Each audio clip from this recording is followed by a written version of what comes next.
everyone, and welcome to another edition of the No Such Thing podcast. This is your host, Cornell. This week we have Chad Carter on the show. Chad has had a lot of Bigfoot experiences that are very unique and very compelling. I hope you enjoy the show, and thanks for stopping by.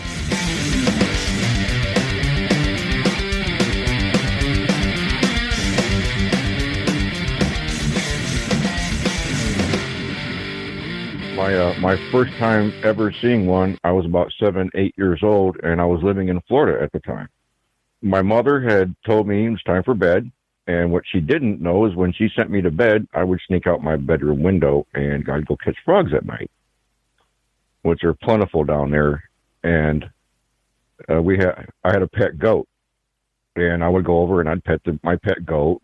And the one night that I'd went out and I was standing there petting my goat, I looked up toward the back of our fence line, and I saw what I thought was somebody standing there.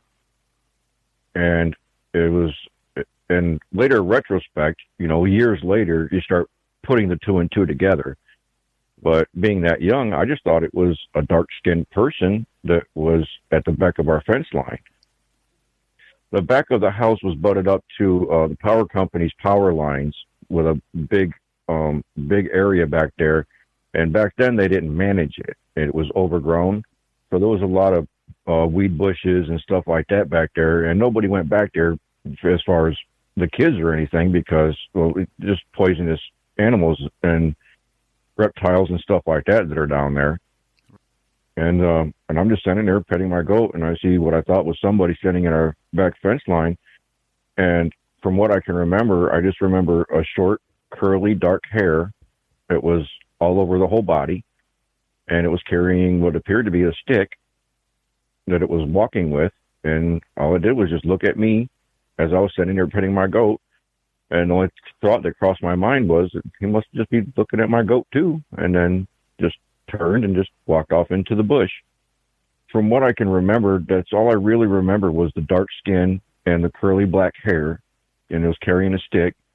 And our fence was maybe one of the 4-foot fences, one of the standard chain link fences, and figured probably about 6 foot tall or so, the size of a human. So, retrospect nowadays, to look back, that would probably have been a juvenile. And there was some mud on it, like dirt and mud.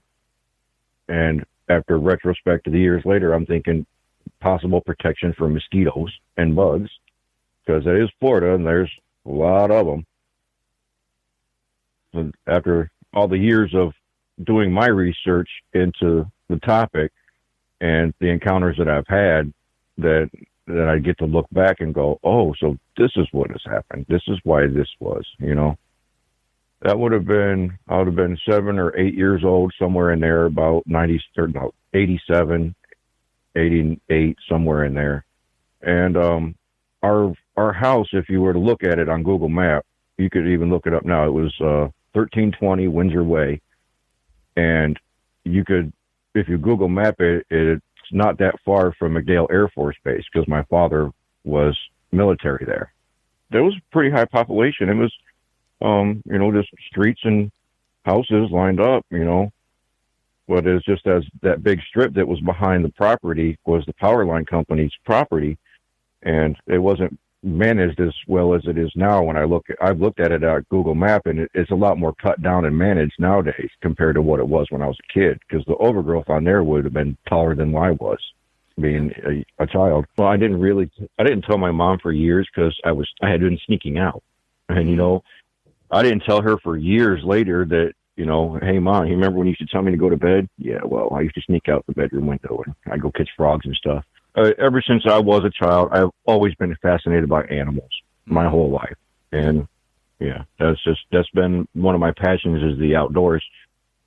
And I spent quite a few years not being in the woods because of the encounters that I had. My grandma was living with us at the time, and she started getting elderly, and she wanted to come back up to Ohio to be with her family. So we ended up moving up here. And then from here, we stayed with one of my great uncles, who was her brother, And we ended up moving over into an apartment complex, and there was a big creek that was next to the apartment complex, and I'd go fish the creek. And the retrospect of it was that I was getting rocks thrown into the water near me. Yeah, so I don't even really remember what age I was there. Maybe about 10, 12, something like that. And we were having rocks thrown, or I was having rocks getting thrown at me, and all I'd ever see maybe would be a dark something moving away from the opposite side of the creek. And that was just, after retrospect of putting two and two together, that there's something throwing rocks, and there's nothing in nature that throws rocks except for a Sasquatch.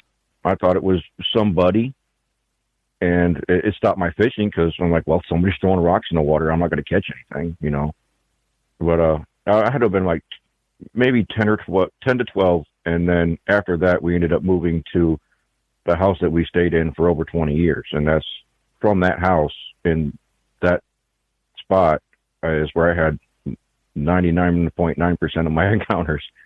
My grandmother had passed in 93. I was 13. And it was a few months after that, I was really grief-stricken. It affected me really bad.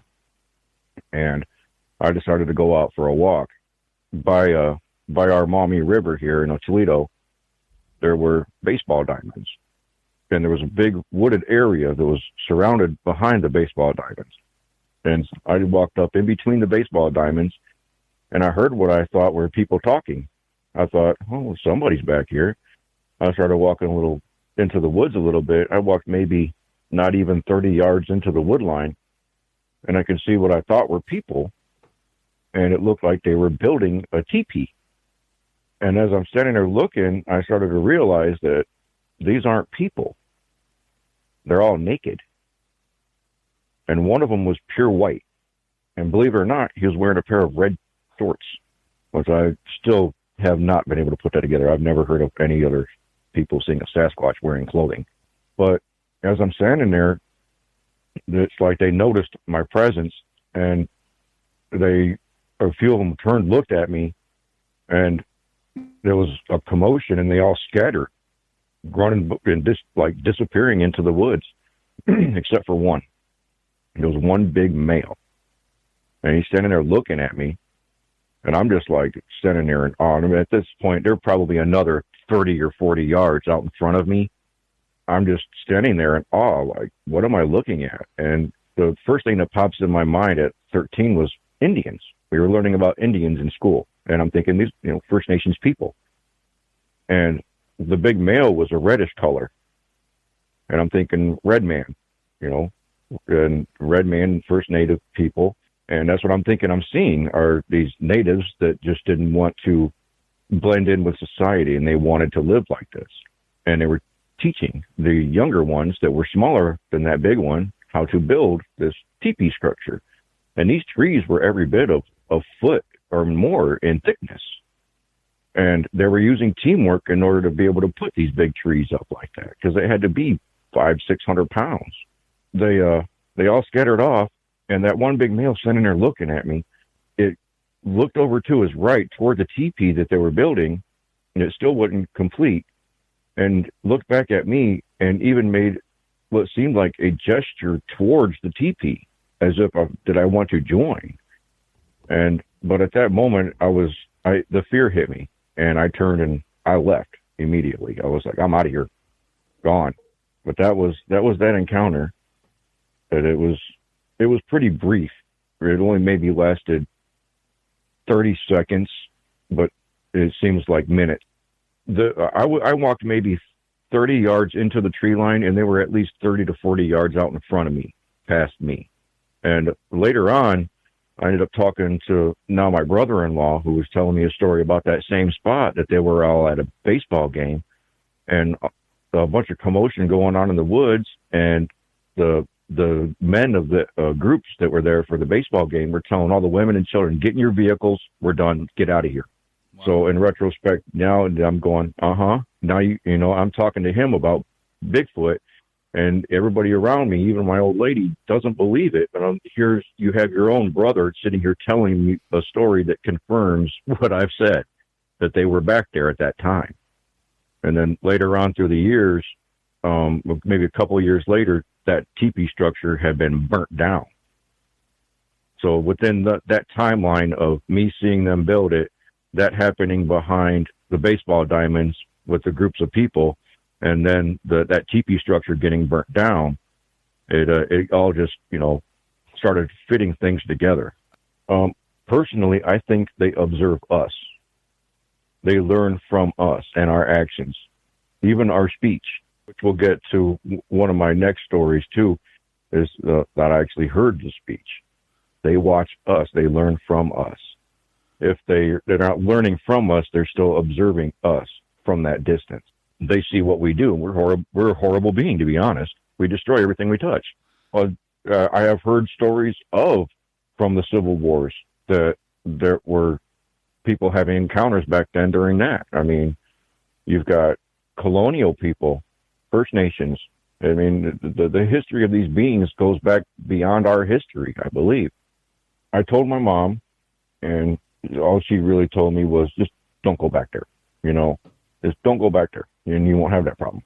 But being me, I can't stop going into the wilderness. That's something that I love to do. I ended up meeting up with a guy who was a First Nations. I don't even know what tribe he was with. He never told me. And his kids didn't want anything to do with the native culture and stuff. The area I was in was an urban area, and there was a lot of gang activity and stuff like that. And that's something that I did not want to ever get into. I was always complete opposite of that. I had to fight gangs when I was going to public school. And that's what made me leave school, because I would have groups of kids that would want to confront me and fight with me.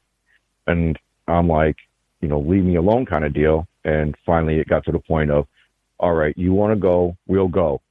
But I'm going to tell you right now, after I whoop all of you, don't come back after me unless you want to end up getting popped, because that's how I was. I was like, if you're going to gang up on me, I'm going to take care of you. So I took care of the Bloods, and then I took care of the Crips. And then after that, I quit school and went and got a GED. Now I work for an auto manufacturing company. And I told my mom, and pretty much she just said, stay out of those woods. And so I didn't go back to those particular woods for quite a while. I would go over to a different patch of woods that was maybe half a mile of a distance.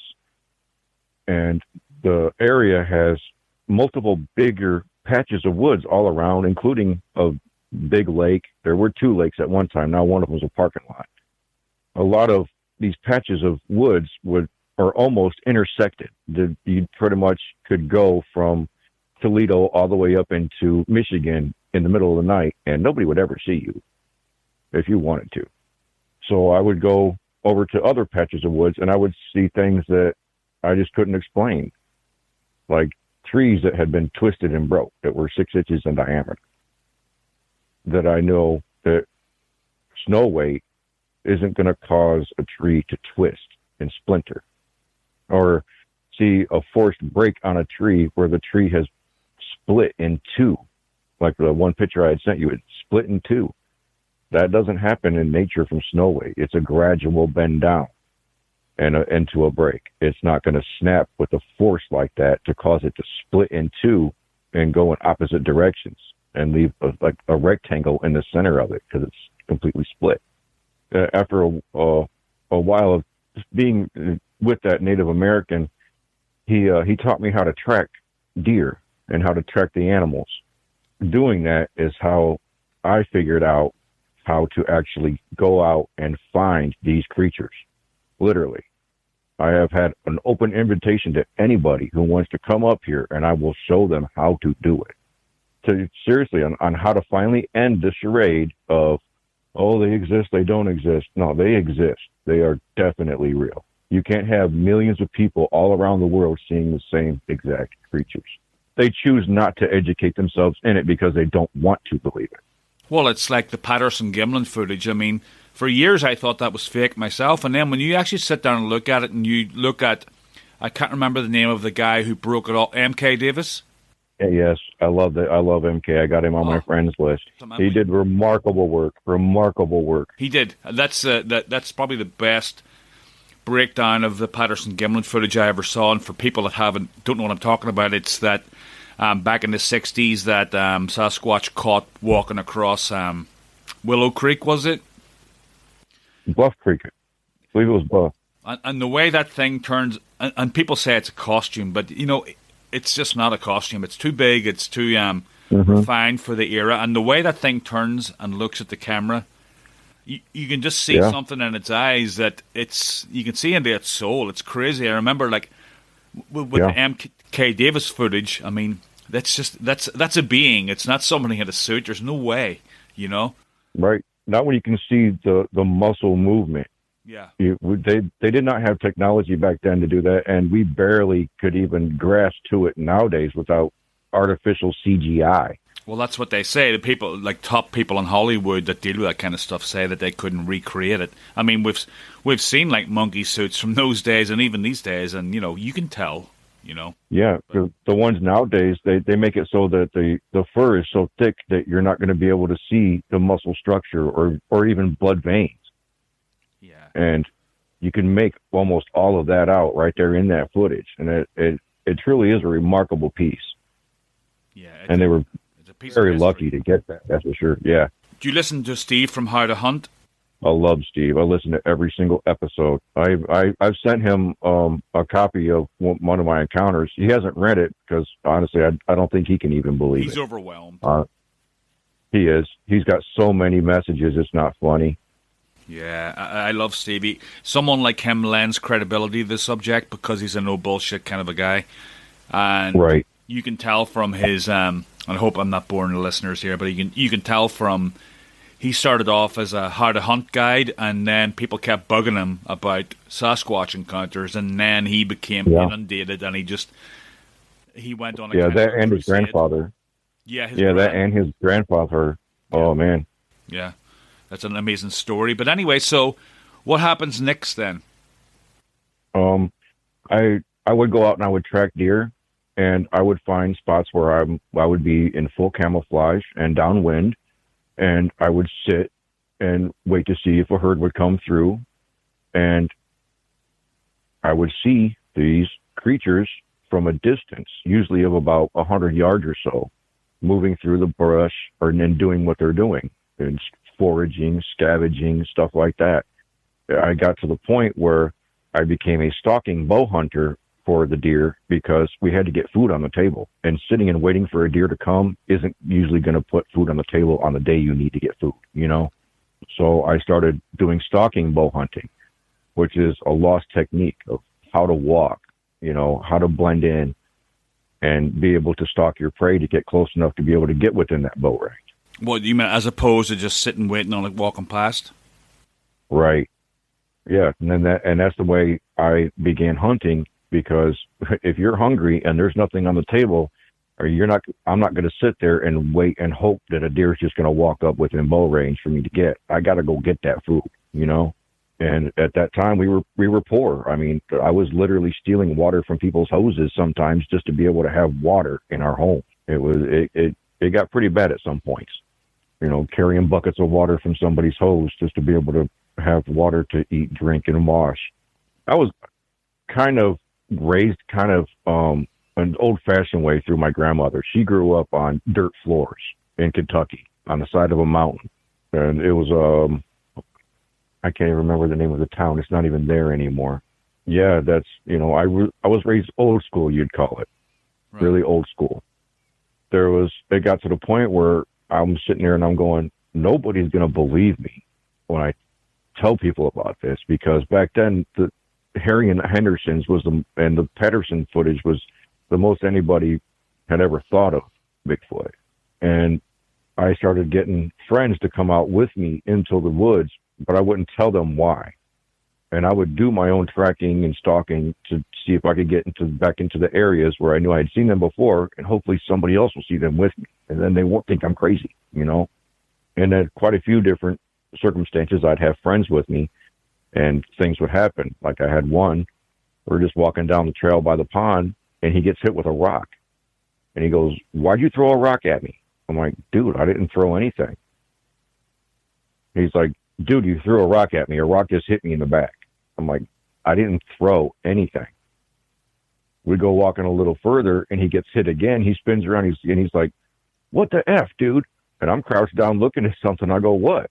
He's like, he looks at me, and then it hits him. I didn't throw the rock. And he had heard something that was across from a rock mound, and he goes, "Hold on a minute." He climbs up to the top of this rock mound. And he turns around, he comes back, he goes, "Let's get out of here." I'm like, "Why? What's the matter?" He's like, "Dude, there's a bunch of naked, dark-skinned people back there." He's like, "Let's go." I'm like, "Okay," you know. And but there was one guy who had moved in with us, and this gets into the story that a lot of people can't comprehend or believe.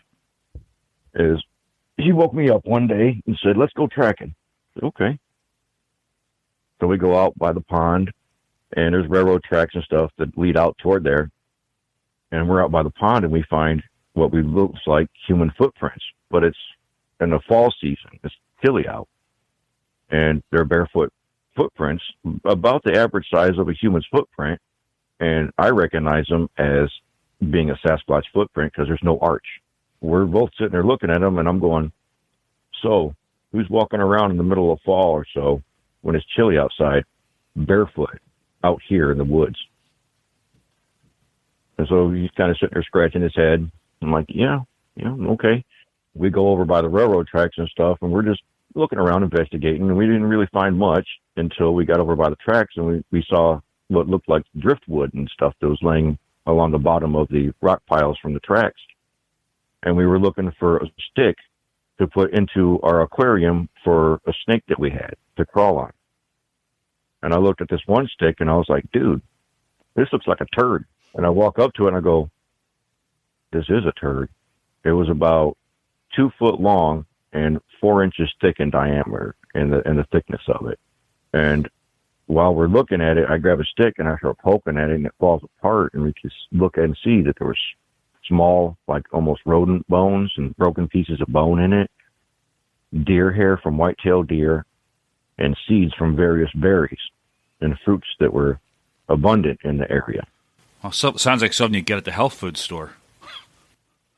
Almost, yeah. Huh. But I was looking at it, it had gotten wet probably from the rain or so, and it's what made it, you break open enough to be able to look at the fibers and stuff that were in it, was with the plant fibers and the deer hair and stuff that was in it. And what retrospect of later investigations and reading and doing research, you realizing they're omnivores, so they're going to be eating a variety of wildlife and fruits and stuff that they find, and they're plant just materials. like us, right? Right. Well, almost like us. They can eat. They can process the raw materials that we can't. That's what I've come to realize, is they can process that stuff. We can't. If we go out and we kill an animal and we eat it raw, we're going to get sick. We drink from the water sources without purifying it or cleansing it, we're going to get sick. They don't. So we get out to the train track areas, and we found the scat, and we made our way over across the tracks and followed them down to another area. And down in there's a tent that was kind of tattered and torn, and that's where people would go to get drunk. And about maybe 30 yards off from that, there was a tree stump, and on the tree stump were some small rocks and a big rock and shells from nuts of like walnuts. And right around in that area also was what looked like a wreath, which was like a grapevine. It was wrapped around itself into a circle. And as we were trying to make out what we were looking at there, a doe came out of the bush and literally walked up within touching distance, like right up into within the touching distance. And we're looking at each other amazed, like we never thought that, here we are out here looking around, looking for deer signs, and one walks right up to us. And we heard a commotion and something pushing through the bush back behind where she had come out. And the doe was even looking back at it. And we couldn't see anything at the moment, so we thought, that must be a buck. So we decided to go back up the embankment and follow the tracks around and circle around. And there was a steel company that had a property up there, and we were going along that fence line up on the top of the hill, and I made my way forward in front. And when you're going through the bush, you want the person behind you to be a couple yards behind you, because as you're walking through, the branches will snap back and they can hit the person behind you. So I started making my way forward, and I was coming up to the cattail beds, and the cattails at the time still had a darker tip to them, because when they dry out, they turn a lighter brown compared to what they are when they're alive. And I saw something darker moving inside the cattail bed behind those dark pieces of the cattails. And at the moment, I thought, this must be the buck. I turned around to my friend and I gave him the hush signal, like, be quiet. And as I turned around, I crossed down a little bit and I creeped forward a little bit, a couple more yards forward, and then I stood straight up. And when I did that, I could see that there was a Sasquatch sitting there, kind of facing toward me, and he took a bite right out of a cattail. And as he was doing it, he looked up toward the sun and took a breath. And that's when I could see the corner of the eye. The corner of the eye was really dark. There was no white of the eye. And something had happened where either my friend had made a sound or something, but he turned and he looked right at me. And the expression on the face went from this calm, zen kind of moment even, because everything seemed to slow down in that time. And he just looked at me, and the eyebrow ridge just dropped straight down, and it looked a face of anger. And he turned to his left, which would have been my right, and went over behind a bigger tree and a patch of trees that's also in that picture. And my friend had come up to me. He says, "What was that?" And I'm like, he was like, "Was that the buck?" And I'm like, "No, didn't you see that?" He's like, "No." I was like, "Well, what was it?" And I told him, I'm like, "Look right there at the tree." And he's looking at it, and from his angle, he could see the outline of the leg, just the hair coming off of it, and the foot. And he's like, "What is that, a squirrel?" I'm like, "No, dude." And then I looked up, maybe, I don't even remember how far really, maybe 7, 8, 9 foot up, almost 10 maybe, for all I can remember at the moment. And I said, "Look up." And he looked up, and we could see the face looking at us. And he said, "What is that?" I said, "You tell me," kind of deal. And for some reason, something told me to both of us put our hands out. And I told him, put our hands out like this. And he's like, "Why?" I'm like, "Well, kind of show him we ain't got nothing." And so we both did that, and we could see that we couldn't even see the hand that was on the tree. And the hand come off the tree, and he looks at his own hand, and he looks back behind him, and he looks back at us, and then bolts off that tree like there's no tomorrow. Like every step size would have had to have been at least 15 foot in between each step. And then we heard him take off and crash back into the cattail bed, not cattail beds, but into the brush. And we were kind of looking at each other in kind of amazement. And we ended up continuing down the embankment until we got down to where the cattail bed was. We can see the impressions of where the butt cheeks were in the mud and dirt. The cattails were pushed off to the side from where he pushed his way through. And the cattail that he took a bite out of, that cattail was still laying there. And just as my friend was standing there, and he points behind him over in the direction that the Sasquatch went, and he goes, "You want to go this way?" And just as he had said that, we heard more crashing through the brush, and then we heard water, which the man-made creek went through there. And that creek had at least an 8-foot high steel sidewalls and probably 3-4 feet of mud in it. So if a person got down in there, there's no way we could get out. We'd have to have help to get out. And we could just hear, and we're like, "He's in the canal." And then I told my friend, like, "Heck no, I ain't going that way." And we decided to circle back up around, and there was like a Y of a path that took you back over to the main path. As we were following the canal, we didn't even hear much of nothing else around us until we got all the way up to that Y. And as soon as we got up to that Y, we could hear like 3 or 4 tree knocks. It sounded almost like 22 long rifle going off. And then we heard it yelling in this weird language.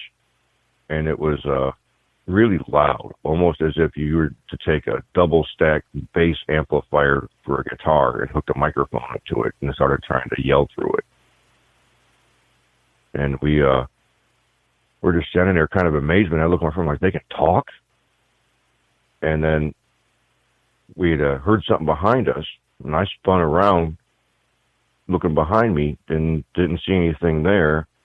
And then it had made a couple more noises or something, and then we heard something off to where we had just been in the other area. We heard something over there, and we looked, we could see the doe starting to head its way up toward the embankment of the railroad tracks. And so I'm going, okay, there's one behind us. And then we hear something that's over that direction that we had just came. So there's another one over there. We couldn't quite make anything out.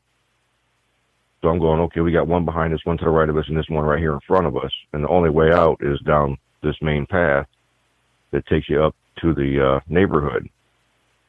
And as we're trying to figure this all out, I crouched down and I'm trying to look under the brush through the cracks of the stems of the stalks and stuff to be able to see a little bit better. And I could see it swaying back and forth and moving and walking, and it was carrying the big club still. And then we just heard the word go, like loud enough to echo through the woods. And we just looked at each other like, yeah, it's time to do that. And so we started walking down the trail, and we had to actually go past where it was in the woods in order to do that. So I just told him, like, we stay on this side of the trail, walk down this side of the trail. As soon as we get down here past it, I'm going to count to 3 and we're going to run. And that's what we did. We ran right up out of there. And we, on our way back, I remember telling him, don't ever come down here alone, dude. And that he didn't listen to me. He ended up, one morning, I'm laying there, and I get woke up with him standing over me, sweat dripping down his face and his eyes bugging out of his head. And he's going, I did it. And he's holding a bucket and a fistful of hair. And as soon as I saw the hair, I recognized it. I said, you did what? And he said, his story, he said he hit it upside the head with a rock or something. And then took his knife and cut the hair off of it.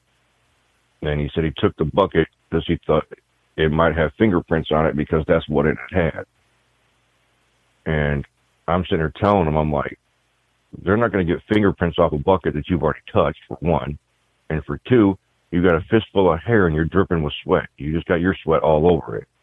And for three, you cut it off of them. There's no hair follicles for DNA evidence anyway.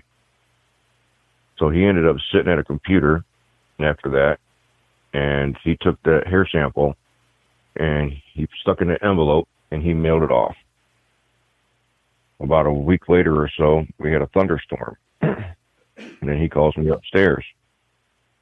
And so I go upstairs and I'm like, what's up? He's like, look, we opened up the back door of the upstairs balcony and we could look down into the marsh and we could see the muzzle flashes of guns and hear them. We could also hear men screaming, and we could hear the Sasquatch screaming. And I'm just like, they're killing them, dude. They're down there killing them. And I really couldn't take it. I'm like, dude, I got to get out of here. I can't sit here and watch this. And I went back downstairs, and a little while later, he calls me again. He says, dude, come here. You've got to see this. So I go back up there, and I'm like, what? Now we look out over the back, and there's a helicopter with no lights on except for one purple light. And it was just shining down into the woods. And we could still see the soldiers that were down there with their little lights they had on. And the helicopter lowered down a cable and then pulled back up a really big, like a burlap kind of sack. And this was all in the middle of the night. It was just a big sack is all I really know what kind of sack it was. I was guessing like a burlap. And then the helicopter turns and flies off. and taking that with them. And all the lights from the soldiers all get turned off, and everything goes quiet except for a couple cracks of lightning here and there from the thunderstorm. And then I don't even remember how long after that, but I ended up kicking him out of the house. He was being belligerent and stuff and wasn't paying rent, so I got tired of it. And it was over time after that, I started having weird things happen to the house where we'd hear big booms and all of us in the house. And I'm like, what the heck is that? And we had a crawl space under the house in one of the old style, we called them Michigan basements. So you have to enter the basement from the outside. We'd hear these big thuds coming up from under the floorboards and stuff. And it was one day I heard it, our kitchen was in the back, and I heard it in the back while I was laying in my room. And the next day I went out, and there was we had the wood slate boards as siding that were on the back of the house. And some of them were literally ripped off the house and laying in the yard. And that had went on for a couple of months. And so almost the whole back of the house got ripped off. And it got to the point where I was like, I can't even repair this. And we didn't have the funds to repair it. So I just ended up having to take particle boards and wood and stuff and just slap it up there and screw them into place. Eventually we ended up moving out of there. But that's what had happened. I had gone back to the woods a few different times and had some other experiences. Like one time I went down toward that way. I walked down the same tracks to make the turn to go down toward the pond, and I was surrounded by birds. These finches and other stuff they're just tweeting away. And I used to be able to kind of sound like it before I had my teeth removed. Or I could just go kind of sound. And I was able to control it a lot better and do it a lot faster. And I was doing that with all these birds around. I'm like, hey, this is kind of cool. And all of a sudden they up and just all flew away. And I'm like, well, I guess that was kind of cool. And then I had heard something in the bush. And I looked down into the bush when I looked, and then I saw a foot, a hairy foot. I could see how the foot bent and arched as it walked away.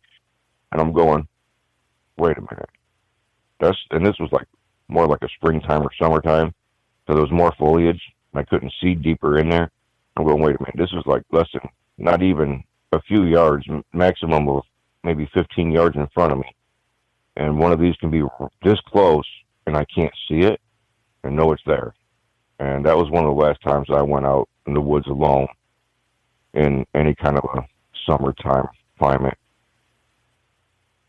After that, I would mainly go out in the fall and in the winter now for actual research. I go out in the winter. I prefer snow on the ground because all the foliage is gone. I can see through the woods a lot better, and tracking is a lot easier in the snow. But there were other times I've seen other things while I was out tracking for deer in full camouflage and crouched down, finding a good cover spot just to sit and observe and see deer come through. So I just plain enjoy nature sometimes. I'm not out there just to hunt. I'm just out there to be out there. And I remember one time I was out and there was a herd of does, and I was waiting to see if a buck was going to come and join the herd. And I had heard something goes off behind me in the wood line, in the woods. And I slowly turned and looking out of the corner of my eye, and I could see something moving rapidly. And I'm like, okay, what is this? I slowly turned my head and I look over that way, and it was two Sasquatch mating. And I don't really go into a whole bunch of detail because people get all iffy on porn and stuff like that, but it pretty much like you see in the primates at the zoos and stuff. It was just like a natural thing, you know. So at this point, I run out of SD card and had to change an SD card out. But when we pick up again, Chad starts to tell me about more encounters that he's had with Sasquatch in a different part of the country. I went up to a trip up there, and we were in one of the parks up there, and I was walking through a trail, and I looked down into a creek, and I just saw what looked like somebody bending down in the creek. And when it stood up, I could tell that it was wearing what appeared to be like a deer skin as clothing draped over its shoulders, and carrying what looked like a spear or a sharpened stick. And the eyes were fairly dark, but it didn't have the size and muscle mass or hair that Sasquatch have. And I thought maybe a nomad human kind of deal, but the way I looked at the eyes reminded me of a Sasquatch, but the body didn't at all. Like the hands on the Neanderthal type, it didn't look like the hands of the Sasquatch. Their hands are slightly different than ours. They still have opposable thumbs, but they're a little more forward than ours. And you saw this from your vantage point? You were that close to it? Yeah, I'm probably about 30 yards from it, looking down into a creek bed. And when I move and walk through the woods and stuff, I try to be quiet because I don't want to spook the wildlife. I want to be able to observe the wildlife. I want to be able to walk up on a deer and see it, or walk up on a raccoon or a turkey or something, you know. And it's also the way I learned to walk through the woods from the Native American that taught me. It's a toe ball heel technique. You walk with your toe first, and then you rest the rest of your foot down. Because when you step down on your heel and then come down, you're getting a crunch out of it more. But when you do it the other way, it's a lot more quiet, almost like tiptoeing. There was a marching technique in drum corps. They pardon my French, but they called it pussyfooting. Right. And it was just a way that you would present the toe down first, and it would go toe, ball, heel, and how we would walk. And that's how I was taught from the Native American on how to walk through the woods, also to help cover your sound as you're walking, and you were more aware of where your footstep was going in between sticks and stuff like that. After that closest encounter that I had, I started doing a lot more online research. So for about almost 7 to 8 years, I never even entered the woods. I just listened to other people's testimonies and experiences to learn more about them before I started trying to actually go out and actively look for them. And by doing that, I think I've learned a lot more and opened my mind up a lot more on different possibilities and different circumstances of how to put myself back into those situations. Because I was in those woods on a daily basis back then. I can't do that now because I have to work. Back then, I wasn't working. So it's a lot more concentrated on where you have to be at the right time and to have that right instance in order to make it happen. And it's a lot harder to do this way than being able to be in the field on a daily basis and be habitual about it, you know? But as I think Scott Carpenter and I think yourself have already said, it's like you'll not see them if they don't want you to see them, something like that. Right. But yet I have seen them without their knowledge of me being there. Well, I've sat there and I've tried to do back in those days. I tried to do the telepathic thing. I tried to sit there quietly while I'm looking at a Sasquatch doing what they're doing and think in my head, "Can you hear me? Do you know I'm here?" And they're just going about their business all the way up until I go whoop or make a noise or something, and then they realize I'm there. And it's not I'm gonna turn invisible and run away. It's I'm going to just move away or I'm going to run away is what they do. They've never gave the, oh crap, turn invisible. It's never happened. Right. And that's been my whole thing on it is where's this invisibility everybody is saying? Where's this mind speak? Am I just not capable of doing the telepathic communication because I'm not telepathic? I don't know. I forgot his name, but there was a presentator who brought the Ron Moorhead tapes, and he was I believe he was an English professor, and he was breaking them down on how the language works, on how they speak on the inhale, which is the opposite of what we do, because they'll talk and then inhale and talk at the same time kind of deal. And I found that quite fascinating. When you slow it down and listen to it, it's a lot easier for us to comprehend it when we slow those tapes down.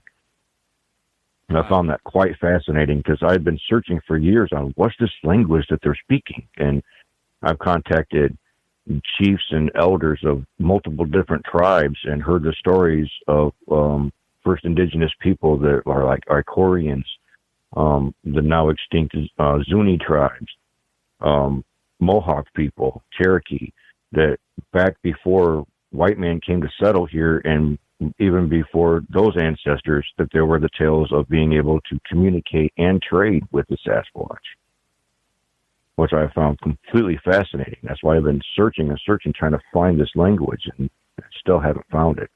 I try to educate people on certain things that are, believers, and they would say, oh, I think it's a descendant of Gigantopithecus. Right. And then I step right in and I'm like, hey, wait a minute. Gigantopithecus was ruled out in the DNA studies. There was no match in the entire genome bank for the male nuclear DNA. You got 99% human on the female side, but that male nuclear DNA is not in the gen bank. And and honestly, I think it's not in there for a reason, because it's not being put in there to be compared to. I honestly believe there is a cover-up that is going on this species, and it backs up all the way up to the head leaders of this world, to the Vatican, the whole 9 yards, that there's a secret about these beings that they do not want out. And I don't understand why. That's my thing. You think it goes further than the forestry industry, the state park industry and stuff? You think it goes further? Way past that. Way past that. Isn't it a coincidence that, what did you call a president that believed in these beings? Roosevelt, that he was the person that invented the state park system, and he actually believed in Bigfoot? Yeah. Yeah, he wrote about it. Yeah. Isn't that, do you think that's a coincidence, or do you think he knew something we don't? No, I think he had an encounter of his own, because he was an outdoorsman himself. And I think he had an encounter of his own. And if you really think about it, the president of the United States is all the way down at like 30 something in command when it comes to this top secret information that our government works with. 30 something in command, and you sit there and you go back, that's the president. Don't you think that person should have access to a lot more than that? From our space program and stuff like that. Like, what do we need a space force for, to protect us from what that is not supposed to be in outer space? My approach on that is, whoever thinks that has the right to hide the truth, that's too far. Yeah. Because the truth is the truth, no matter what it is. You don't sit there and have a child's parent die and then not tell the child because it's going to hurt their feelings. Yeah. You don't do that. You even in all the masses of the world, it's going to cause a pandemic and hysteria. You know what? That's for them to decide. Because when you hide something and then it gets into their plain field of view of, oh my God, it's real, I've been lied to my entire life, then it's a rebellion against all government. And that's where I've gotten to the point where it's like, I don't believe a word that any of them say. Here I've seen Sasquatch that I'm being told that don't exist. I've seen UFOs that I couldn't explain. And I go, well, they could be man-made. I just don't know what they were. They were unidentified flying objects. Now we have a space force that has actually been in effect for years, just now coming out with it.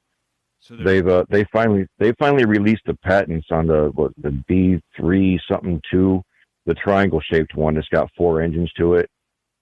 And for years, everybody's going, it's a UFO, and they've got tons of video footage of this craft flying around, and everybody's for years has thought it was an alien spaceship. And then now they finally released the patent to show, no, it's been ours the whole time, and people have been seeing it for over 10 years.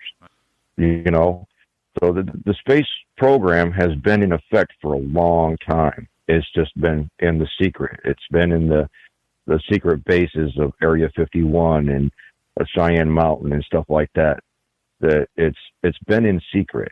And my father-in-law had access to Cheyenne Mountain, and it's just certain things that have come into play throughout my life. I've been putting these pieces together, and I'm going, man, this is a crazy fishbowl that we're stuck in, and we're doing nothing but getting fed lies the whole time. Like those green pictures that I sent you. Yeah. In the center of those, there's one. It's the wide shot, and to the left of the tree, if you were to zoom in on it, you would see what looks just like the other pictures where it's got the black spot. Uh-huh. I took those last year. I was out at one of the state parks here, and where I found that footprint and some other things that were there, and I look over, and that was probably a good maybe 60 to 80 yards away from me. I could see that Sasquatch looking at me with my naked eye. Yeah. And then with the wide shot was a quick shot that I took just so that I could show the distance, and then the rest of them are as far as my phone would zoom in.